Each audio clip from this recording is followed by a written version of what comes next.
Ատելության խոսքը որպես հանրությանը նետված մարտահրավեր հղի է հասարակության համար լրջագույն հետևանքներով, ահազանգում են սոցիոլոգները։ Այն խորացնում է սոցիալական բևեռացումը, սրում է խավերի միջև հակամարտությունը, խաթարում հանրային համերաշխությունը, քայքայում սոցիալական կապերը եւ սպառնում հասարակական կայունությանը։ Հատկապես համացանցի դարաշրջանում ատելության խոսքը տարածվում է կայծակնային արագությամբ, ստանալով նորանոր ձևաչափեր։ Սոցցանցերը ցկտում են դեպի ցանկացած բևեռացնող տարբեր կարծիքներ եւ հետաքրքրություն գեներացնող կոնտենտ։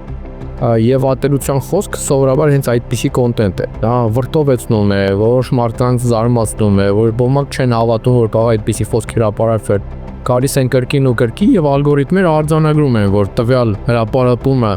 մեծ ծավալի հետաքրքրություն է գեներացնում եւ փորձում են դա ավելի շատ մարդկանց ցույց տալ։ Հոգեբան Վիտյա Արամիշյանի խոսքով մարդու ցանկացած քայլ ունի հոգեբանական պատճառականություն եւ կարելի է գտնել այն շարժառիթները, որոնք մղում են նման գործողությունների։ Ատելության խոսքը բնականաբար չարության, չկամության եւ հոգեբանական դժվարությունների, ներքին կոնֆլիկտների, եթե իհարկե դրանք միտումնավոր եւ թիրախային պլանավորած գործողություններ չեն։ Ցավոք սրտի մենք հաճախ առնչում ենք այնպիսի դեպքերի, երբ ատելության խոսքը հնչեցվում է կամ քարոզը իրականացվում է հատկապես այդպիսի միտումներով։ Ատելության խոսքի ազդեցությունը մասնագետի խոսքով պետք է դիտարկել մի քանի մակարդակներով։ Անհատականում այն կարող է առաջացնել տագնապ, իջեցնել ինքնագնահատականը, սթրեսային վիճակի մղել, անորոշության մատնել ապագան, նույնիսկ հասցնել ինքնավնասման։ Պատկերն առավել ցավալի է հասարակական մակարդակում։ Մարդիկ դառնում են ինքնամփոփ, մարդիկ դառնում են չշփվող, կասկածամիտ եւ մեկուսանում են, որը հասարակական մակարդակով կարող է բերել հասարակության դեգրադացիայի։ Միանշանակ ատելության խոսքը կարող է հասարակության մեջ իրավունքի խախտման եւ իրավազանց այդպես վարքագծի պատճառ հանդիսանալ։ Թեմայի վերաբերյալ լսել ենք նաև քաղաքացիների կարծիքները։ Ինչ եք կարծում, ինչով է պայմանավորված համացանցում ատելության խոսքի այսքան մեծ հոսքը։ Շատ վատ բան է ատելության խոսքը, շատ։ Մարդը եթե ատում է, դառնում է թշնամի, չի կարելի ատել։ Ժողովուրդը պառակտվել է մեր ղեկավարների պատճառով։ Պառակտված են, դրա համար են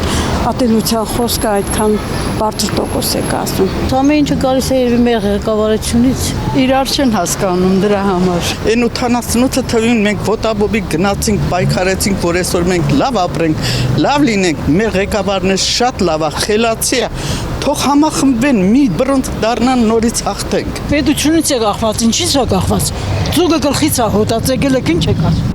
Ատելության խոսքի դեմ օրենսդրությունը Հայաստանում ներկայացված է քրեական իրավունքի նորմերով։ Օրենքի ուժով արգելված են դրա որոշակի դրսևորումները։ Մեծ մոտ չի կարելի խտրականություն ցուցաբերել, չի կարելի բռնության փոչեր իրականացնել եւ այս ամբողջը քրեականացված է եւ իրականում որպեսզի ատելության խոսքը մեզանում պակասի, պետք է հստակ գործողությունների դիմել։ Հասցեատերերը ատելության խոսքի պիտի դիմեն դատարան, պիտի անցնի հստակ պրոցես եւ պետություններ պիտի հետամուտ լինի, որպեսզի ատելության խոսքի դեպքերը պատժվեն, հայտնաբերեն։ Մեդիա փորձագետի խոսքով լրատվամիջոցները պետք է ծայրաստիճան զգուշությամբ մոտենան ատելության խոսքով հագեցած իրադարձության լուսաբանմանը, գործեն չվնասելու սկզբունքով, չտարածեն այնպես, որ այն բազմապատկվի։ Կարևոր է նաև վերահսկողությունը մեկնաբանությունների դաշտում։ Գաղտնիք չէ, որ հաճախ ատելության խոսք հրապարակվում է լրատվամիջոցների կոմենտների բաժնում, սրա հետ կապված պետք է հասկանանք, որ լրատվամիջոցները տարբեր հարթակների են տիրապետում։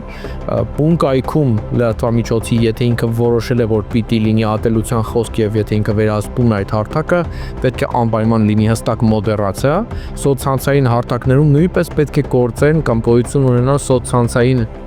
մոդերացիայի պահանջներ, այդ պահանջները պիտի հստակ թափանցիկ լինեն եւ պիտի նրանք, ովքեր կապտում են այդ պահանջները, ատելության խոսք են տարածում եւ քարոզում, իրենք պետք է հստակ սանկցիաների ենթարկվեն։ Ատելության խոսքը մնում է լուրջ մարտահրավեր, խաթարելով մարդկանց բարեկեցությունն ու հասարակության համերաշխությունը։ Դրա դեմ պայքարը պահանջում է համատեղ ջանքեր, օրենսդրական կարգավորումներից մինչև մեդիայի եւ անհատների պատասխանատու վարքագիծ։ Մերի Դանիելյան, Վարդան Պողոսյան, Reopen Media։